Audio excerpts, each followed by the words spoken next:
Hello everyone, welcome back to my channel. আজ আবার চলে এসেছি একটা নতুন ব্লগ নিয়ে। বছরের শেষ দিন 31 ডিসেম্বর। তো সকাল সকাল চলে এসেছি এই বাড়িতে। কাল গেছিলাম ওই বাড়ি, আবার এই বাড়ি চলে এসেছি। বলেইছিলাম আগের ব্লগে যে আজকের দিনটা এই বাড়িতে কাটাবো। তো বেশ মজাই কাটবে, ফ্যামিলি পিকনিক। কোথাও যাচ্ছি না, বাড়িতেই হবে পিকনিক, সবাই মিলে করব ফ্যামিলি নিয়ে। তো আশা করি ব্লগটা ভালো লাগবে, প্রথম থেকে শেষ পর্যন্ত দেখতে থাকুন। সকালে এসে এখানে এখনো টিফিন সারিনি, 11টা বাজে। আর সাথে ওই বাড়ি থেকে স্নানটা সেরেই এসেছিলাম, যেহেতু কাল বাইরে গেছিলাম না, প্রচণ্ড পরিমাণ ধুলো, একদম মুখের চুলের অবস্থা যাচ্ছে তাই হয়েছিল। তো স্নান সেরে যেহেতু চলে এসেছি, এখানে আর কোনো চাপ নেই, শুধুমাত্র রান্না বান্না হবে, খাওয়া দাওয়া হবে। আমাদের বাঙালিদের আর কি চাই, খাওয়া দাওয়া হলে পেট পুজো। যে কোনো অনুষ্ঠান বলতে গেলে খাওয়া দাওয়া। তো আজকে হচ্ছে অনেক কিছু মেনু, আজকের ব্লগে অনেক কিছু দেখতে পারবেন, অনেক কিছু শেয়ার করব।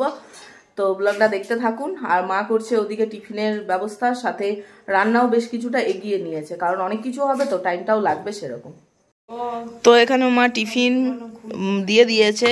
এখানে পাউরুটি আছে বাটার দিয়ে, আর সাথে এটা কি বলুন তো, এটা হচ্ছে দুধ পিঠে, রাতে বানিয়েছিল গুড় দিয়ে, নলেন গুড় দিয়ে দুধ পিঠে। এটার ভিতর পুর আছে নারকলের, বেশ সুন্দর কালারটা এসছে, ক্রিমি। আমি খাবো, ট্রাই করবো, আমার খুব ভালো লাগে এটা। যদি ভিতরে পুর আছে নারকল আর কালাকাঁদ মিষ্টি। আর এখানে আছে নলেন গুড়ের সন্দেশ বলছি, রসগোল্লা। তো এইগুলোই সব নিয়ে টিফিনে আপাতত খেয়ে নিই, তারপর বাদবাকি কাজ সারবো। তো মায়ের দিকে করছে রান্না, ওখানে টিভিতে আমার ব্লগটা চালিয়েছি। আর এখানে হচ্ছে, হলুদটা কম লাগছে না? দিয়েই নাই আমার মতো ল্যাঙ্গুয়েজ হয়ে যাচ্ছে না। তো এটা মুগ ডাল হচ্ছে, কি দিয়ে, কারি পাতা দিলা নাকি? কারি, খাবো না কেন? তো গাজর টাজর দিয়ে মুগ ডাল, আর সাথে আজকের মেইন জিনিস দেখাবো। এটা হচ্ছে শাক ভাজা, পনকার শাক। ভাত নেমে গেছে, অনেক কিছু মেনু আছে, অনেক কিছু। তার এটা কি জানেন? যারা জানেন তারা বুঝতে পেরে গেছেন, যারা জানেন না তাদের জন্য বলে দিই, এটা হচ্ছে মাটনের চুস্তা। তো এটা কেটে পরিষ্কার করে নেওয়া হয়েছে, এখন এটাকে সিদ্ধ হবে, তারপর কি প্রসেসে রান্না হয় সেটা আপনাদের সাথে শেয়ার করব। আর এখানে আছে হচ্ছে বেশ অনেকটাই চিকেন, প্রায় 2 কিলোর কাছাকাছি চিকেন আছে।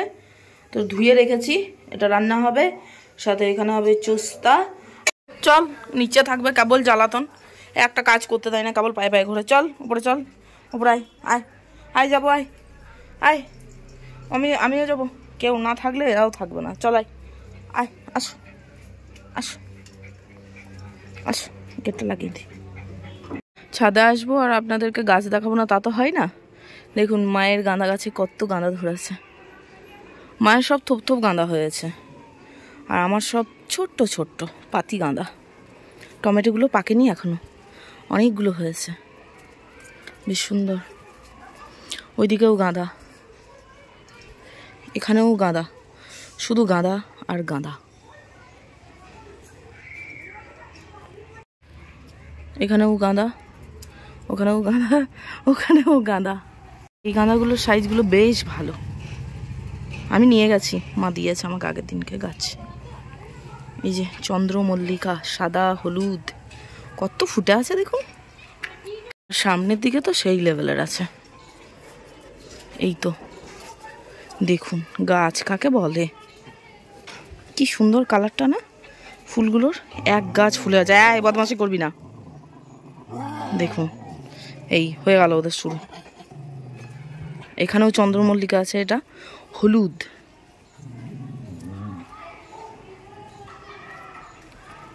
কি সুন্দর না? এখানেও গাঁদা, এখানেও গাঁদা, শুধু গাঁদা।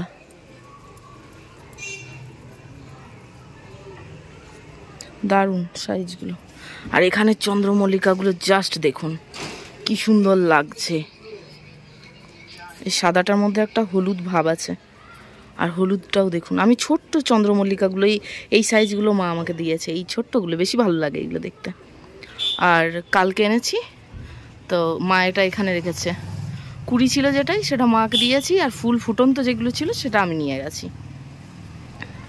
আর এখানেও এগুলো কি বলে, পিটুনিয়া বা কিছু একটা, তো ওই ফুলগুলোও হয়েছে, কি সুন্দর লাগছে না,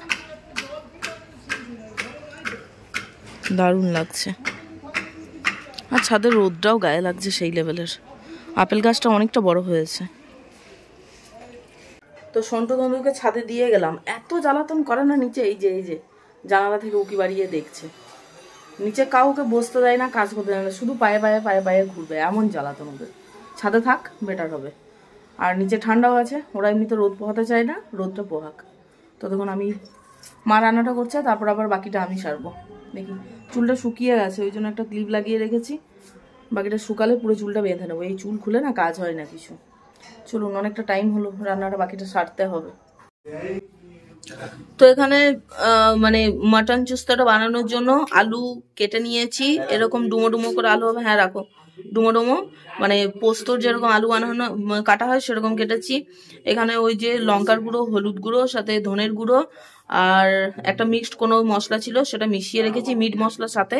আর এটা হচ্ছে আদা রসুনের পেস্ট, যতটা লাগবে ততটাই নেব। সাথে আছে পেঁয়াজ, কুচানো পেঁয়াজ অনেকটা পরিমাণ লাগবে। কড়াইয়ে দিয়ে দিয়েছি তেল, এবার বাকিটা আপনাদেরকে দেখাবো।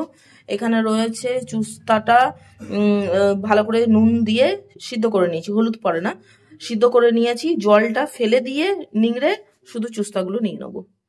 দেখাচ্ছি প্রসেস। এখানে তেল গরম হয়ে গেছে, তেলের মধ্যে প্রথমেই দিয়ে দেবো কুচানো পেঁয়াজগুলো। হ্যাঁ, এতটা যথেষ্ট। সামান্য পরিমাণ চিনি দেবো, কারণ নুন চিনি দুটো পারফেক্ট ব্যালেন্স হতে হবে, খুব একটা নোনতা হবে না, মিষ্টিও হবে না, মানে মিক্সডের মধ্যে। পেঁয়াজটা এখানে খুব একটা লালচে হবে না বা নরমও হয়ে যাবে না, সেই অবস্থায় চিনি এখনো দিইনি। দাও, আলুটা যেটা কেটে রেখেছি সেটা দিয়ে দেবো, কারণ আলুটাও এটাতেই সিদ্ধ হতে হবে, প্লাস ভাজাও হতে হবে। দাও, কড়াইয়ের মধ্যে দাও একটু, আর একটু, ব্যাস ব্যাস হয়ে যাবে। আলুটা দিয়ে দেবো, ঠিক আছে।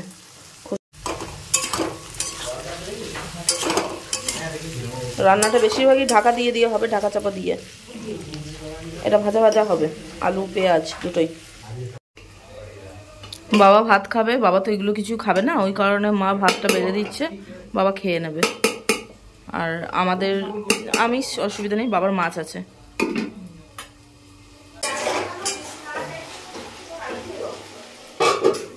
তো আলুটা মোটামুটি 80% ডান, 80% আর 90% ডান হয়ে গেছে। বাকিটা আবার যখন রান্না করব তখন হয়ে যাবে। পেঁয়াজটা ঠিক এরকমভাবেই হবে, মানে লালচে না, এরকম হবে, ঠিক আছে। এবার দেবো হচ্ছে আদা রসুনের পেস্ট। হ্যাঁ, টমেটোটা কেটে দাও। এই যে এটাতে আদা রসুন দুটোই আছে, তো 2 চামচ মতো দিলাম, হয়ে যাবে। দেখছি যদি লাগে আর একটু দেবো, ছোট সাইজ তাহলে 3টে দাও। তো আদা রসুনের পেস্টটা ভাজা হয়ে গেছে। এবার এই বাটিতে যে মশলাটা দিয়ে রেখেছিলাম তার সাথে 3টে ছোট সাইজের টমেটো একবারে কেটে নিয়েছি, একসাথেই দিয়ে দেবো পাত্রের মধ্যে। আপনারা চাইলে টমেটোটা একটু বাদেও দিতে পারেন, অসুবিধা হবে না, তবে আর বিশেষ পাত্র ছিল না সেই কারণে টমেটোটা ওই একসাথেই রেখে দিয়েছিলাম। কষানো হয়ে যাবে। হলুদও দেওয়া আছে, সব মশলা দেওয়া আছে, কেবল কিছু মশলা বাকি আছে, সেগুলো দেব। তো এটা ঢাকনা দিয়ে দেবো, এটা থেকে তেল ছাড়বে, মাঝে মাঝে একবার করে উল্টাতে থাকবো, ব্যাস, তারপর দেখাবো। তো দেখছেন মশলা থেকে অনেকটা তেল বেরিয়ে এসছে। এখন লবণটা দিয়ে দেবো, পরিমাণ মতো দেবো, খুব বেশি দেবো না, কারণ এটা ঝোল তো হয় না, গ্রেভির থেকেও টাইট হয়। তো এটা কষানো মোটামুটি হয়ে গেছে, মোটামুটি মানে কি, এটা আবার একবার রিপিট কষানো হবে। তো এখন এই যে চোস্তাটা রয়েছে, আবার ঠান্ডা জলে দুবার ধুয়ে নিয়েছি পরিষ্কার করে, এটাকে ছেঁকে এটার মধ্যে দেব। ছেঁকে বলতে হাতে করে নিংড়ে নেব, এটা হাত লাগাতে হবে, কিচ্ছু করার নেই। জল বেরোবে অনেকটা পরিমাণ।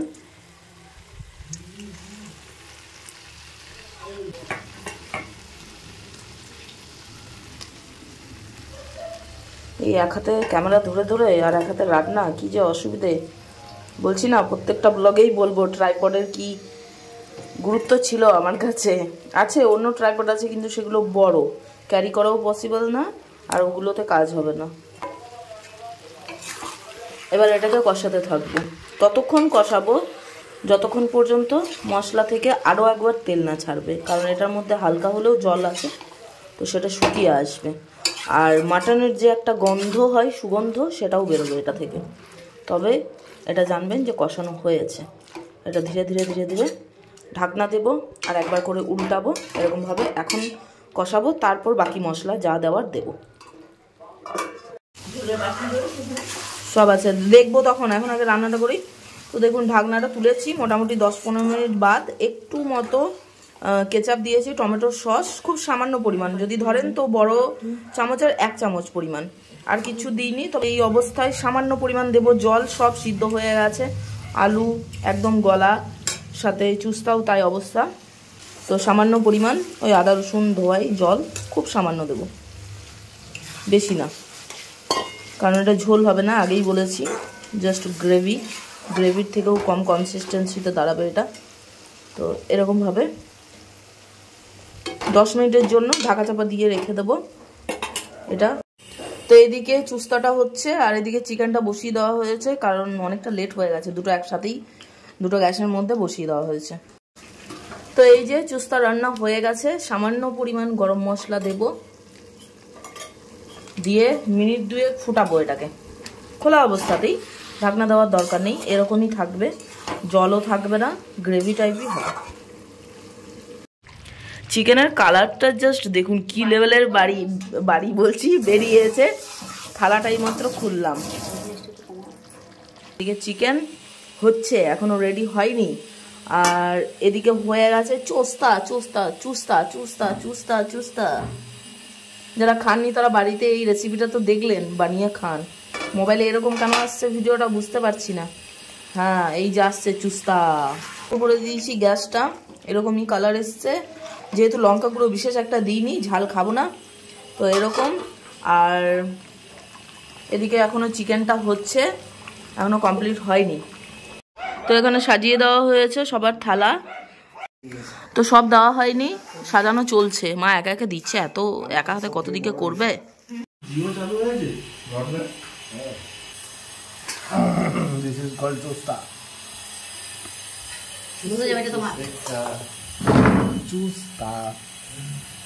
ঠিক আছে, চুস্তাটা বলছে এত ঝাল, চোস্তাই বলে, ও অনেকে চুস্তা বলছে। তো চোস্তাটা এত পরিমাণ ঝাল হয়ে গেছে, রঞ্জন বলছে যে প্রচণ্ড ঝাল, তাই না? ঘেমে গেছে পুরো খেতে খেতে। তো আমিও নিয়ে নিয়েছি, চিকেন আছে, টমেটো আলুর পোস্ত, সাথে মুগ ডাল, সবজি দিয়ে বেগুন ভাজা, শাক ভাজা, ভাত। তো চলুন লাঞ্চটা সেরে নিই। তো দুপুরের লাঞ্চ সারার পর এখন এখানে আছে হচ্ছে নলেন গুড়ের রসগোল্লা, গাইস নলেন গুড়ের রসগোল্লা খাবো, সাথে হচ্ছে মিষ্টি দই। তো প্যাকেটগুলো খুলি, তারপর সবাইকে দিয়ে দিই। তো এই যে মিষ্টি দই, দেখে তো ভালো লাগছে, জানি না কেমন, কারণ একটা অন্য দোকানে, যে দোকান থেকে আনি সেই দোকানে আনি, অন্য দোকানে এনেছি, ফ্রিজে রেখে দিয়েছিলাম এসে।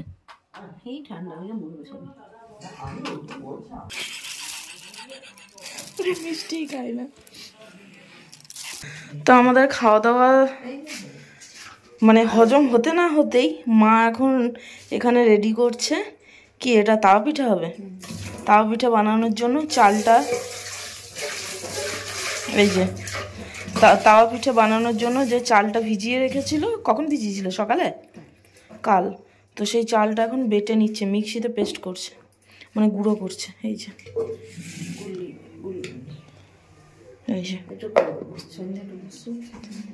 সন্ধ্যাবেলার টিফিন।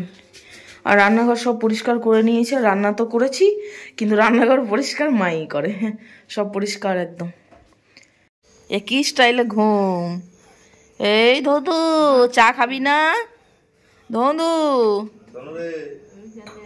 ধদু রে, ভিডিও হচ্ছে, চা খাবি না? এই ধদু, ধদু চা খাবে না তুমি? বাস, আবার ঢাকা নিয়ে ঘুমিয়ে গেল। Good evening everyone. সন্ধ্যাবেলা লাল চা নিয়েছি, আজ আর কফি নিইনি, কারণ সকাল থেকে যে পরিমাণ খাওয়া দাওয়া হয়েছে আর পেটে জায়গা নেই, এবার একটু হজমের দরকার, হজম হচ্ছে না। আর এমনিতেই দুপুরে লাঞ্চটা সেরেছি মোটামুটি 4টে, মানে খাওয়া দাওয়া করে উঠতে উঠতে 4টে, ওই গল্প টল্প করে যা হয়।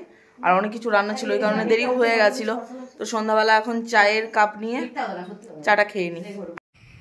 তো রুমে বসে আছি, মা এখন নিয়ে চলে এলো পিঠে, কখন বানালো কি জানি, তাওয়া পিঠে 2 প্লেট নিয়ে চলে এসছে, বসে বসে খাবো এখন। পিঠেটা যে কি সফট হয়েছে কি বলবো, মা এই মাত্র খেজুরের গুড় দিয়ে গেল, বাবা নিয়ে এসছে। হ্যাঁ, তো এত সুন্দর হয়েছে সফট। আর আজকের পিঠাটায় মা বলছে যে ডাল দেয়নি, আগের বারে ডাল দিয়েছিল, শুধু চাল মানে চাল ওই যে দেখালাম পেস্ট করে সেটা বানিয়েছে। এত সুন্দর হয়েছে না, খেতেও টেস্ট আছে। তো ডালের থেকে চালটা তো বেশি ভালো লাগে, শুধু চাল দিয়ে বানানো। মায়ের দিকে বানাচ্ছে এখনো। হ্যাঁ, আর বানিও না, এতেই হয়ে যাবে। সন্ধ্যাবেলা এমনি দিনে যা খাওয়া হয়েছে, আর পেটে জায়গা নেই যে। তো আমরা এখন রেডি হয়েছি বলতে আবার কি, যা পড়েছিলাম সেই তো সারাদিন ওই পড়ে আছি। তো রঞ্জন আর কি, এই কথা বারবার জড়িয়ে যায় না। তো রঞ্জন বললো যে সন্ধ্যাবেলা বাড়িতে বসেই আছি, তো চলো ফুচকা খাইয়ে নিয়ে আসি। বাবা কি মনে হয়েছে, তো এখন যাচ্ছি 8টা বাজে ঘড়িতে ফুচকা খেতে। দেখি যদি ফুচকার স্টল খোলা থাকে তাহলে খাবো, আর নাহলে এমনি ঘুরে আসবো। তো ঘুরে আসি দেখি, তারপর আবার রাতের ডিনার সারতে হবে। পেটে আজকে শুধু মানে পড়েই যাচ্ছে, মানে হয়েই যাচ্ছে। এত কিছু খাবার না হজম করবো কি করে জানি না। দেখি, বাইরে ঠান্ডা আছে তো ওই জন্য জ্যাকেটটা নিয়ে নিলাম, আর মাথায় কিছু নিই। তো এখানে ফুচকার স্টল রয়েছে, ভাবছি যোগুদা যদি বসে তো খাবো, না হলে এখানেই এসে খাবো, কিছু করার নেই। ইয়েস,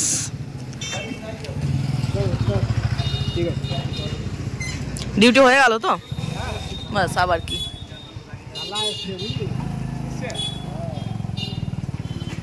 তো আমরা সামনের দিকে যাব। মাঝে দেখা হয়েছিল কর্তা মশাইয়ের বন্ধুর সাথে, কথা বলে নিলাম একটু। সামনের দিকে দেখি যোগুদা যদি বসেছে ভালো কথা, যদি না বসেছে তাহলে আবার ঘুরে এখানেই আসতে হবে। এই যে যোগুদা এখানে বসে, আজকে নেই, যেদিনকে খেতে আসি সেদিনই থাকে না। তো আবার ঘুরে ওই দাদার কাছেই যাচ্ছি। তো চলে এলাম আবার পোস্ট অফিসের কাছে, এখানে ফুচকার স্টলে। আর কোনো ফুচকার দোকান খোলা নেই, এখানেই খাবো। এই দাদা ভালো বানায়, আগেও খেয়েছি।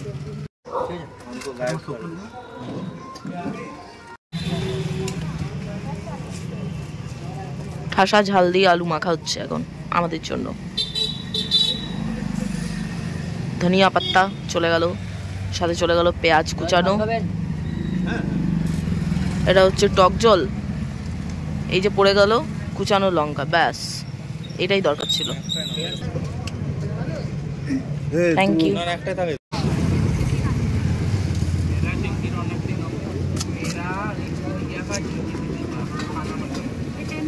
ফুচকা রঞ্জনের এখনো খাওয়া শেষ হয়নি, ও খেয়েই যাচ্ছে, আমি ফেলে দিয়েছি। আজকের উইনার রঞ্জন বাবু। নিলাম হচ্ছে ডিম সেদ্ধ, গরম গরম। তো এই মাত্র বাড়ি ঢুকলাম, 9:30 বাজে। তো এখন রাতের খাওয়া দাওয়া সারবো, পেটে বিশেষ জায়গা নেই। আর বাইরে থেকে আসার সময় প্রচুর খুঁজে, দুবরাজপুরে কোথাও স্প্রাইটের বড় বোতল পাওয়া যাচ্ছে না, 2 লিটার খুঁজে লাস্টে একটা দোকানে পেলাম, সেটাই নিয়ে এসেছি। খেতে হবে, না হলে হজমের গোষ্ঠীর 12টা বেজে আছে।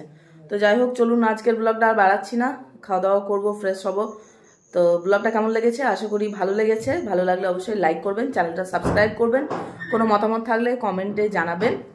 আর কালকে একটা নতুন ব্লগে আপনাদের সাথে দেখা হচ্ছে। বাইরে যাচ্ছি, বললাম যে বাইরের ব্লগ ছুটি আছে, তো দেখা হবে আবার কালকের ব্লগে। আজ তো বেশ মজায় শুধু খাওয়া দাওয়া জমিয়ে হলো, কালকে আবার একটা বাইরের ব্লগ আসছে। তো আজকের মতো tata, good night, sweet dreams. পুরোটা শেষ হবে না, থেকে যাবে একটু, রেখে দেবে আবার ফ্রিজে টাইট করে ভরে। হ্যাঁ, আগের বারের মতো ভুল করো না, একদম পুরো ঢেলে দেবে, তো গ্লাস থেকে একদম পড়ে যাবে। সব পেটের অবস্থা গন্ডগোল। চোস্তা খেয়ে আর চিকেন খেয়ে, শুধু চিকেন চোস্তা, পিঠে সাথে দই মিষ্টি। কোনটা 2 লিটারে এনেছিলাম, অর্ধেকের বেশি রয়ে গেল, কাল হয়ে যাবে, অসুবিধা নেই। খেয়ে নিলাম, গ্লাস ফাঁকা।